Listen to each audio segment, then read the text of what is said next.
Hello YouTube, today I'll be reviewing this ETS 04 locomotive.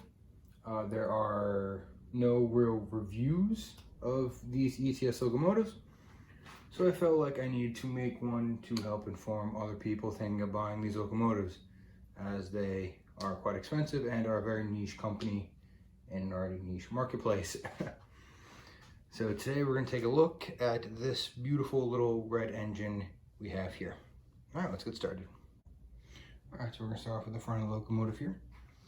So obviously, as you can see from the track, this is the O-rail, O-gauge, 3-rail AC motored version, which these engines come in a variety of versions between 2-rail, 3-rail, AC motors, DC motors, with sound, without sound. This is basically as basic as you can get. It is just an AC motor on a chassis, nothing else. So as you can see, we have a nice red cow catcher in front, matching the rest of the locomotive. On the versions without the knuckle coupler, as ETS has a European style coupler, akin to the latch styles of Lionel pre-war and American Flyer pre-war, as well as their own version, their own proprietary coupler. So here there would normally be one, but this is the American version, so it does not have that. This has the cow catcher as standard for American locomotives. All right, it has a 2-door smoke box door here. The door does open. My latch on the side is damaged, so I'm not going to open that, but they do swing open. You have the copper headlight with a single LED. This LED is directional, so when it's moving forward, it is on. When it's moving in reverse, it is off. You'll see that later when it is running. And then you have the funnel. As you can see, mine's crooked. My funnel came damaged. I bought it used. So my funnel came damaged. I had to repair it. It's not a big deal. It does have a mesh netting on the inside, a spark resistor. Got the 2 tanks, and you got the cab. Then you have the bell sitting on top of the cab. And as you can see, there are screws all along the engine. These engines are hand built using screws and nuts, and ETS promotes that as a very easy way to customize your locomotives. It's kind of one of their selling points. So if that's an interest to you, check it out. All right, here we are looking at the side of the locomotive. So we have the steam chest with a wonderful little printed on painting. It's got very simple valve gear, as there's only an 04. Steps, you got the cab door, does not open, separately applied handrails. Number 7 printed on the side, very nice. A printed nameplate. You can get etched nameplates for all of ETS's locomotives. You just have to email them and talk to them separately about that, but that is possible. You have the boiler with 2 gold bands on either end. A nice firebox painted in red, the dome, and the whistle. And again, you get a better view now of these screws that keep the different pieces in play. This helps keep the steam chest, and this helps keeps the valve gear in play. So there is no cab detail at all in this particular model. These locomotives are powered by a simple 5-pole motor akin to those found in HO locomotives.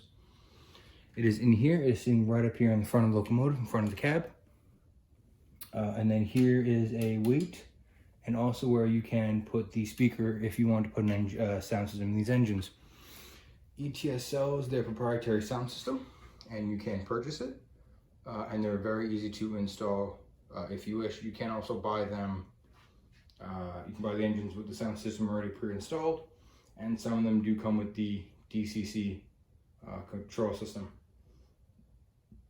So that is up to you. These are very customizable on their website. Pretty cool. All right, and here we are on the back of the locomotive. Not much to see here. You have the knuckle coupler, as this is the American version, so it comes with the American coupler. Another couple body screws, screw up here, and then 2 windows for the cab. The other side of the locomotive is the same as the one I already showed, so I'm not going to really go into too much detail on that, as it's identical in every way. So that's it. These are very tiny locomotives. They're great for small layouts. I have a 4x8 with 042 curves, and it runs magnificently.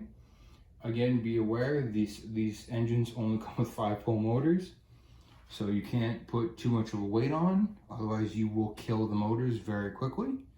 So just understand that these aren't going to be the major back workhorses of your layout. Just fun little things to run around here and there. Okay, before we move on to running, I just want to show you the inside of the cab. Sorry, a bit shaky. I'm holding my cam by hand. So you can see the single motor right in here in the cab, the 5-pole motor. And then here you have the spacings for the sound system and the speaker. So that is the entirety of the cab of the locomotive. All right, so now I'm about to get this engine running. Now that we looked at all the detail on it. This has been running 30 minutes in both directions. I do highly recommend that you run all your locomotives, but for these ETS locomotives, it is crucial that you run them in. They are small with only 5-pole motors that again are commonly used in HO gauge. They don't have the large can type motors that we're used to in American MTH and Lino locomotives. So these engines need to be running.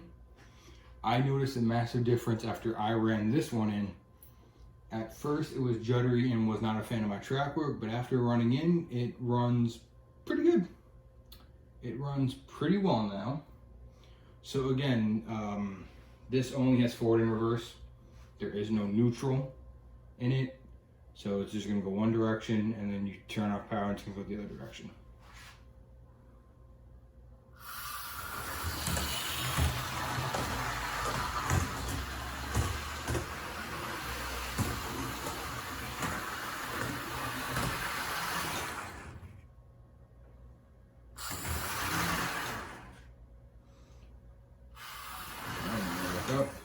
So it is coasting. I forgot to mention that when I was talking about the motors. This does not have a flywheel. As you saw when we saw the motor, it does not have a flywheel. But ETS has pioneered a particular drivetrain where the gears on the motor only engage the gears on the wheels when power is put into the motor. I'm not sure exactly how the drivetrain works, but that is a drivetrain. So it has a tendency to roll after you turn off power, which again is more realistic. So seeing as they couldn't fit a flywheel in, it's nice that they figured something out, which adds something to the quality of these locomotives that, you know, yes, we have flywheels where they're pioneering something new, which is just, it's nice. All right, so I'm gonna get a small load hooked up to this train and then we'll get her moving. All right, so she now has the load. As you'll see in a minute, it is 4 of the Lionel standard ore cars. She can haul this train no problem. I have not really tested the limits of her motor as I don't really want to with fear of burning her out. So she looks good with this little train. Let's get started.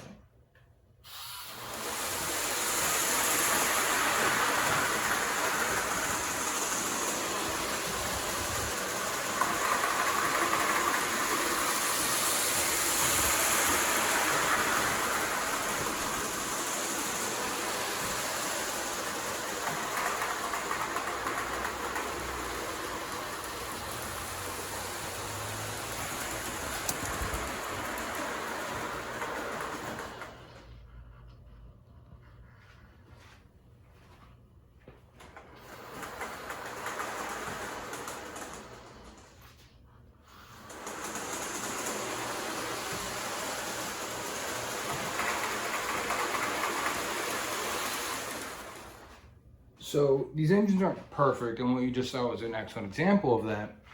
As this engine in particular, I have another ETS locomotive on the way, and I will unbox it, review when it arrives. But as far as this engine, it seems that the gear ratio was built more for speed than anything else. As you can see, when it was going a little too slow over some dubious track work, I will say my track work is not the best. I'll be the first to admit it. That it stalled, and when I brought up power a little bit, she ran just fine. So there's a few things to be wary of, but otherwise these ETS engines are pretty good locomotives. not the most highly detailed, but they're hand built, and if I forgot to mention, they're hand built in the Czech Republic, in Prague. So they're hand built. Everything is done in-house within the company. So if you want a cute little unique engine, it's worth buying. I think so. You can find a few engines in many cars on eBay. Just be aware, if you buy any of their oil-scale rolling stock, that 90% of the time they will have their ETS couplers, which I have an example right here, and I'll show you. So this is the ETS coupler. It's screwed on with a nut that allows it to move to the inside of the car body. And while it would look like it could work with knuckle couplers, it is too low and not strong enough. So you will have to switch out the couplers. ETS does sell the couplers. They are about $7 each for the American knuckle style coupler. I'll leave a link to their website down in the description if you want to check out their engines. They have a very large range, from a few British, a lot of German and Czech steam, diesel, and electrics. This engine is based off a German narrow gauge prototype. LGB also makes a lot of this style of locomotive. That's why it may have looked familiar to you. So yeah, there will be a description below. I recommend checking them out. Even if you don't purchase anything, just see what they got. Because it's always good to have unique manufacturers in a market such as this. Because I have big burly American locos, but it's nice every now and again to crank out a tiny little foreign tank engine, which we don't really have many here in the States, and running around with a small load. All right, I hope you guys enjoyed, and I hope this helped you. If you're looking into ETS, I made this video because there were no real reviews of ETS locomotives, just people running theirs. So I felt that something like this had to be made, and I saw the opportunity and I took it. So I hope this helped you, and happy railroading.